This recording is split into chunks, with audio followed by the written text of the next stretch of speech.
Assalamualaikum warahmatullahi wabarakatuh. Nama saya Muhammad Abrar bin Muhammad Azhar, nombor metrik 080395. Hari ini saya beserta ahli kumpulan saya akan menerangkan tentang teks Jawi klasik yang kami telah buat baru-baru ini. Okey. Kita pergi ke pendahuluan. Syukur kehadirat Allah SWT kerana dengan limpah kurnianya kajian ini dapat dilaksanakan dengan baik. Kajian teks Jawi klasik merupakan satu usaha penting dalam memahami khazanah ilmu budaya, sejarah dan pemikiran masyarakat Melayu Islam pada zaman dahulu. Teks-teks Jawi klasik bukan sahaja menjadi medium penyebaran ilmu agama, malah turut merangkumi bidang sejarah, kesusasteraan, perubatan, undang-undang dan adat masyarakat Melayu. Tulisan Jawi memainkan peranan besar sebagai lambang identiti dan tamadun Melayu Islam sejak berabad lamanya. Melalui teks klasik ini, generasi hari ini dapat meneliti cara hidup, pemikiran serta nilai-nilai yang diamalkan oleh masyarakat terdahulu. Namun begitu, perubahan zaman dan perkembangan teknologi menyebabkan penggunaan tulisan Jawi semakin berkurangan, sekaligus menjadikan teks Jawi klasik kurang diberi perhatian oleh generasi muda. Oleh itu, kajian ini dijalankan bagi meneliti kandungan, bahasa, gaya penulisan serta nilai-nilai yang terdapat dalam teks Jawi klasik. Di samping itu, kajian ini juga bertujuan untuk memelihara warisan ilmu dan budaya Melayu agar tidak hilang di telan zaman. Diharapkan kajian ini dapat meningkatkan kesedaran masyarakat tentang kepentingan tulisan Jawi dan peranan teks klasik dalam perkembangan tamadun Melayu Islam. Bismillahirrahmanirrahim. Assalamualaikum warahmatullahi wabarakatuh. Nama saya Muhammad Aziz Haikal bin Halil, nombor metrik 080944. Saya akan menerangkan bahagian 1, iaitu ubah gaya teks bahasa klasik di atas kepada bahasa Malaysia moden tahun 2026. Menurut kitab Al-Buya Al-Tubab muka surat 131 mengatakan tasyahud yang paling sempurna ialah bacaan yang terpilih oleh Imam Asy-Syafi'i berdasarkan hadis yang diriwayatkan oleh Ibnu Abbas. Bacaan tersebut ialah At-Tahiyatul Barakatus Salawatut Tayyibatulillah. Assalamualaikum ayuhan nabiyyu warahmatullahi wabarakatuh. Assalamualaikum wa ala ibadikainas solihin. Asyhadu an la ilaha illallah wa asyhadu anna Muhammadar Rasulullah. Bacaan ini sunat dibaca dalam tasyahud awal dan tasyahud akhir, sebagaimana yang disebut oleh Ibnu Hajar Al-Haytimi dalam syarah kitab Irsyad. Selawat yang paling sempurna pula telah diterangkan sebelum ini. Antara sunnah ketika tasyahud ialah seorang melihat kepada jari telunjuknya dan tidak memandang ke tempat yang lain. Kerana demikianlah yang dilakukan oleh Nabi Muhammad. Bacaannya ialah Allahumma fili ma qaddamat ma akharat wa ma asartu wa ma a'lantu wa ma asartu wa ma anta a'lam bihi minni anta al-muqaddam wa anta mu'akhir la ilaha illa anta. Selain itu, sunat membaca doa yang diriwayatkan daripada Nabi selepas selesai tasyahud dan selawat. Sebahagian doa tersebut diriwayatkan oleh Sahih Muslim yang mengatakan, yang bersabda, Allahumma inni a'udzubika min azabil kubri wa min azabin nar wa min fitnatil mahya wa mamati wa min fitnatil masih ad-dajjal. Dan sebahagian lagi oleh Sahih Al-Bukhari bersabda, Allahumma illa zalamtu nafsa zalama kasiran wala yaghfiru zunuban ila anta faghfirli maghfiratu min indaka warhamna innaka antal ghafurur rahim. Dan lagi satu, ya muqallibal qulub sabis qulubana ala dinika wala tu'ati.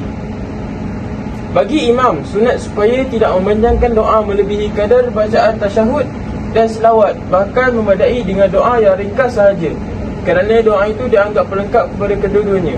Makruh bagi imam memanjangkan doa jika makmumnya tidak redha. Namun, orang yang solat sendirian boleh memanjangkan doanya sebanyak mana yang dia kehendaki. Disebut juga dalam kitab Tuhfah, sunat membaca doa menggunakan lafaz umum yang merangkumi diri sendiri dan orang lain, sama ada ketika solat atau di luar solat, sama ada bagi imam atau orang yang solat sendirian.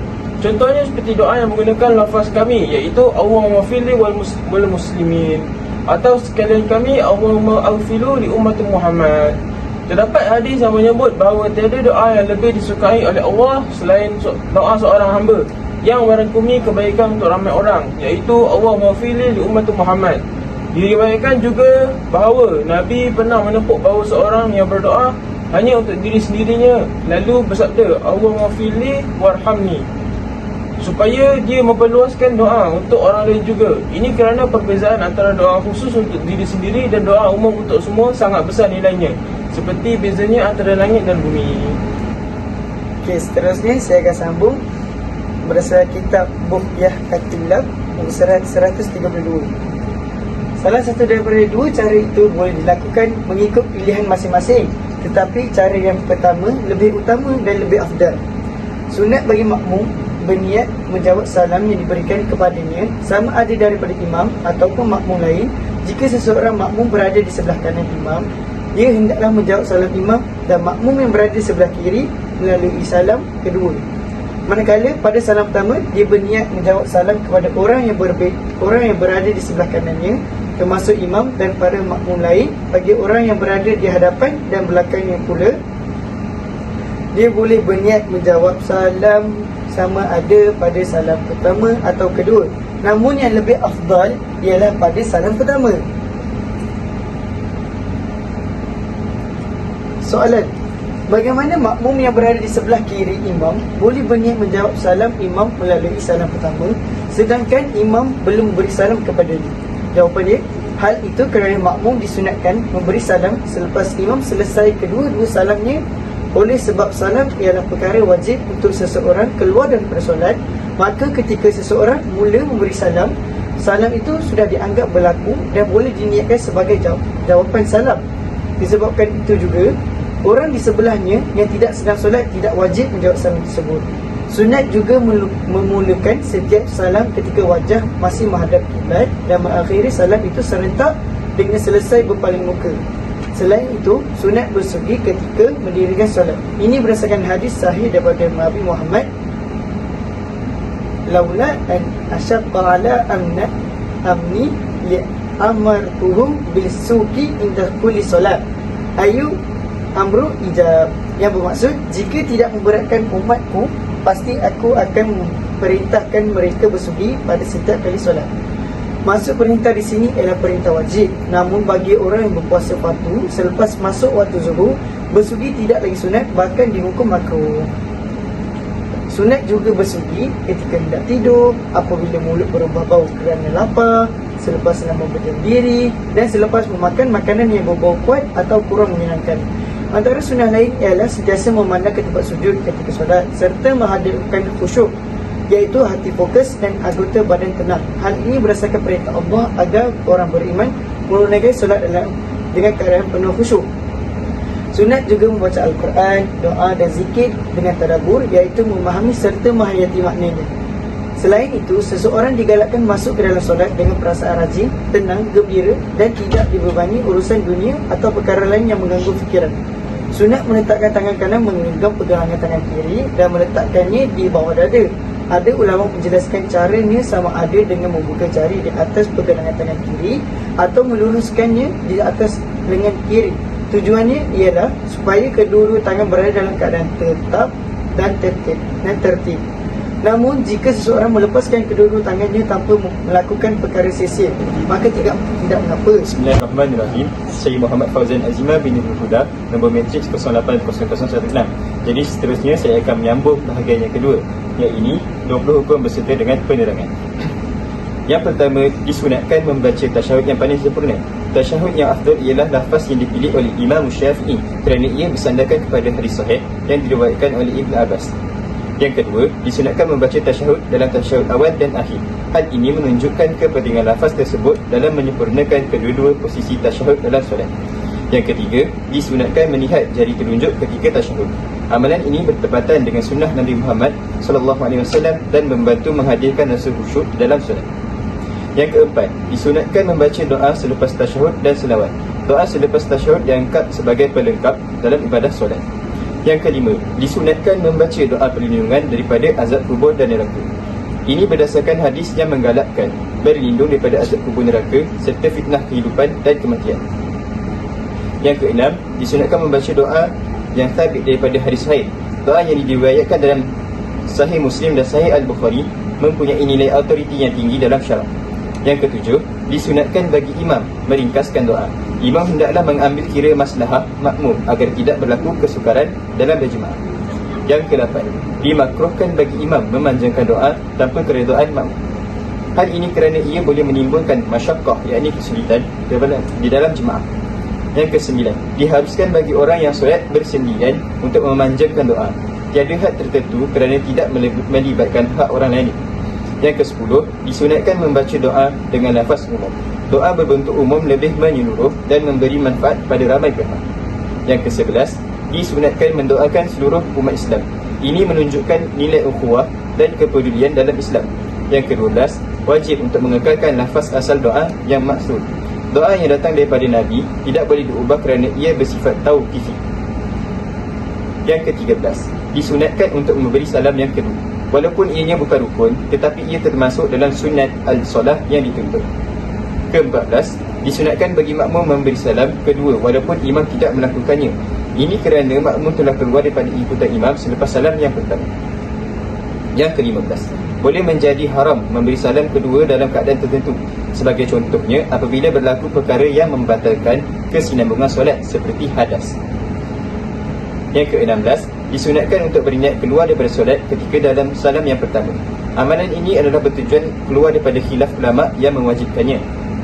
Yang ke-17, disunatkan untuk memalingkan muka ke kanan dan kiri ketika memberi salam. Perbuatan ini menzahirkan ittiba', yakni mengikut sunnah Rasulullah.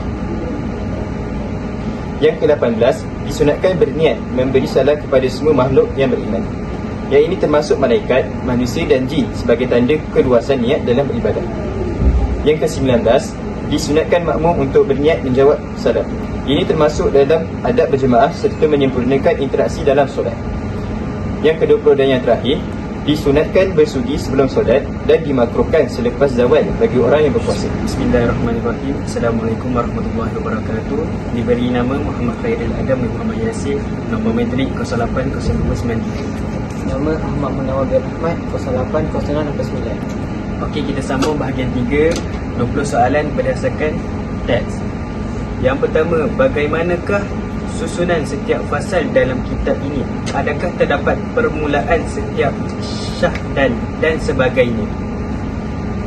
Dalam teks ini ditunjukkan struktur fasal lengkap, namun gaya penulisan menunjukkan susunan bertajuk dan berperingkat. Bermula dengan tasyahud, kemudian selawat, doa, salam dan seterusnya adab selepas solat. Tidak jelas penggunaan pembuka seperti syahdan. Soalan yang kedua pula, adakah susunan fasal kitab ini sama dengan kitab Melayu lain atau berbeza? Jika berbeza, boleh berikan contoh kitab lain sebagai perbandingan? Daripada teks ini, susunan nampak lebih tematik, mengikut ibadah solat, bukan gaya masalah demi masalah seperti kitab Jawi lama tertentu. Contoh kitab lain, Sabil Al-Muhtadin, lebih sistematik, bab fiqh berstruktur. Furu' Al-Masail, lebih kepada perbahasan masalah berasingan. Soalan yang ketiga, adakah terdapat dalil daripada Al-Quran atau hadis? Sila berikan contoh. Ya, banyak dalil hadis digunakan. Contohnya hadis Ibnu Abbas tentang tasyahud, hadis Sahih Muslim tentang doa Allahumma inni a'udzubika min adzabil qabr, hadis Bukhari Allahumma inni zalamtu nafsi zulman katsira, hadis zikir selepas solat Bukhari dan Muslim. Soalan yang keempat, adakah kitab ini menyentuh perkara selain fiqh seperti akidah, tasawuf dan sebagainya? Ada unsur akhlak, khusyuk, adab, doa, tasawuf ringan, tumpuan hati dan tadabbur, tetapi dominan masih fiqh ibadah. Soalan yang kelima, pendapat ulama manakah yang biasanya disebut dan dijadikan rujukan dalam kitab ini? Ulama yang biasa ini disebut dan dijadikan rujukan dalam kitab ini ialah Imam Syafi'i, Ibnu Hajar Al-Haytami, kitab Tuhfah. Yang keenam, adakah terdapat pengaruh dialek Patani dalam penulisan kitab ini? Sila berikan contoh. Dalam teks ini tidak ada bukti jelas dialek Patani, bahasa lebih standard Jawi ilmiah. Yang ketujuh, adakah digunakan di gelaran atau panggilan khusus untuk ulama? Sila berikan contoh. Ada, iaitu Imam Asy-Syafi'i, Ibnu Hajar Al-Haytami.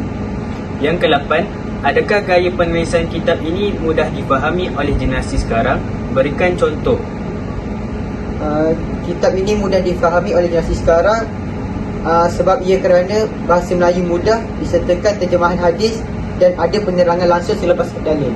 Yang ke-9, bagaimanakah sistem penyusunan dan penyuntingan teks, noktah, koma, perenggan dan sebagainya? Sila berikan contoh. Sistem penyusunan dan penyuntingan teks ini ada perenggan, ada titik dan koma, ada pembahagian poin. Jadi, sebagai penutup bagi akhir bicara, kesimpulannya, teks ini memperlihatkan betapa syariat Islam memberi perhatian yang sangat halus terhadap adab, zikir, doa dan sunnah-sunnah dalam solat, sama ada sebelum, ketika maupun selepas menunaikannya. Setiap perbuatan dan bacaan yang dihuraikan oleh para ulama mazhab Asy-Syafi'i bukan sekadar amalan zahir, bahkan bertujuan menyempurnakan kekhusyukan, menghidupkan hati serta mendekatkan seorang hamba kepada Allah Subhanahu Wa Taala. Tasyahud, selawat, doa, salam dan zikir selepas solat semuanya menjadi pelengkap yang memperindahkan ibadah serta menunjukkan kesempurnaan ajaran Nabi Muhammad SAW dalam membimbing umatnya. Selain itu juga, teks ini juga memperlihatkan keluasan rahmat Islam melalui galakan supaya seseorang tidak hanya berdoa untuk dirinya sendiri, bahkan menghimpunkan kaum muslimin dalam doanya. Hal ini menunjukkan bahawa ibadah dalam Islam bukan sahaja membina hubungan di antara hamba dengan Tuhannya, tetapi bahkan turut mendidik jiwa supaya memiliki sifat kasih sayang, persaudaraan dan keprihatinan terhadap umat seluruhnya. Di samping itu, perbahasan mengenai sunnah-sunnah solat seperti bersugi, menjaga kekhusyukan, memandang tempat sujud serta menghadirkan tadabbur dalam bacaan membuktikan bahawa kesempurnaan solat tidak hanya bergantung pada sahnya rukun semata-mata, bahkan turut terhasil melalui penghayatan adab-adab yang diajarkan oleh Rasulullah. Dengan mengamalkan sunnah-sunnah ini, solat seseorang akan menjadi lebih sempurna, tenang dan memberi kesan kepada pembentukan akhlak serta kebersihan hatinya. Oleh itu, dapat difahami bahawa ilmu berkaitan fiqh solat, khususnya yang dihuraikan dalam kitab-kitab jawi klasik, mempunyai nilai yang sangat besar dalam memelihara ketepatan ibadat umat Islam. Pengajian terhadap karya-karya ulama terdahulu bukan sahaja membantu untuk memahami hukum hakam dengan lebih secara mendalam, malah menjadi wasilah untuk mengekalkan kesinambungan tradisi keilmuan Islam yang berteraskan Al-Quran, As-Sunnah serta huraian para fuqaha mutabar. Sekian.